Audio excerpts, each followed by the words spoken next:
Hi, I'm Joe Parcell, and I want to welcome you to this episode of Take One for Ag.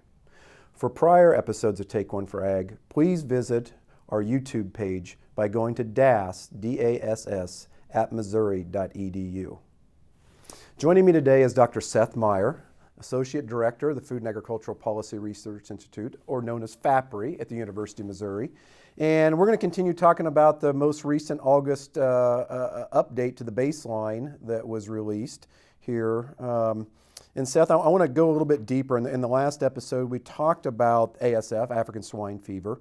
I want to do a little bit deeper dive there because we got two different things. We've got one is we export a lot of soybeans and soybean meal, or soybean meal is produced there through crush to be used for hogs. But if there's less hogs in China, maybe there's an opportunity there on the finished product side of U.S. pork producers being able to ship finished pork products over there. So can you do a little bit deeper dive there of what's going on?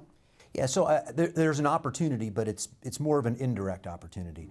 Given the trade frictions that we have with China and the tariffs that are on our pork products for a direct shipment, the opportunity is more those other countries which direct their pork products to the Chinese market means that we can pick up those markets elsewhere in the world as well too. So there is an expectation that we will improve our pork exports in the coming year.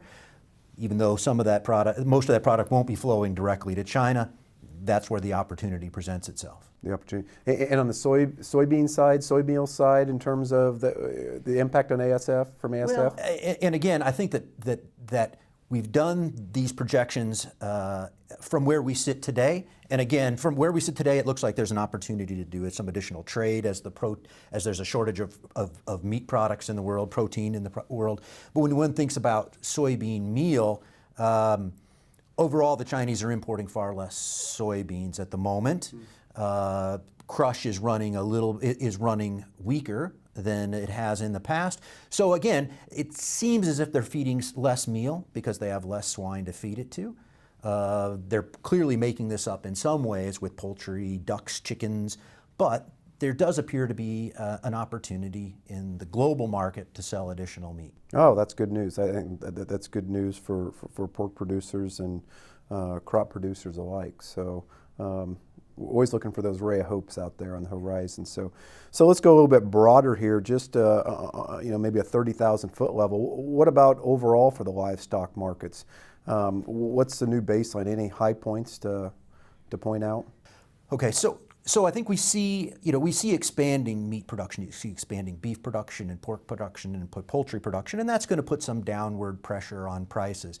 And I think you'll see that expansion of meat production put a little pressure on prices out to 2021 before you start seeing slowing growth and some absorption of those meat products. But I think that there will be, we've seen and will continue to see some growth in aggregate meat production around the U.S. Yeah, I mean, so Seth, I mean, obviously we'll all keep our eyes on the global economy because as folks become more affluent, they're going to consume more protein and kind of step up in terms of their diet. So again, maybe some good news. But again, the global economy, you never know those risks out there. Some things that we just can't model because it's outside of our understanding. So. No, absolutely, and I think that's one of the challenges is, you talk about ASF and in China and how many pigs have been impacted, and you see a huge variation in the numbers that folks are quoting. And then you think about them raising other animals to fill that gap in, or will they trade, and when will that trade occur,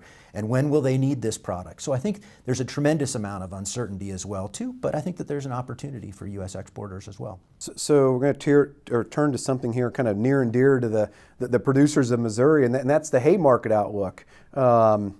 A lot of hay produced here in Missouri and across the Midwest where the cow-calf ranches are. So what's that hay? What's FAPRI's updated baseline show for the hay market? So for the coming crop year, for the 1920 crop year, looking at about $154 a ton, down about 6% for the prior year. So if you're relying on hay to overwinter, that's a positive. And maybe even a positive for your calves as you're thinking about lower grain prices and you sell them on, those calves will have a little bit more value as well. All right. Okay, so appreciate that. So we're going to go ahead and wrap up this episode of Take One for Ag. I want to thank Seth for joining us today. So for those interested, you can go view the FAPRI August update at fapri.missouri.edu. And we look forward to our listeners joining us on future episodes of Take One for Ag. Thank you.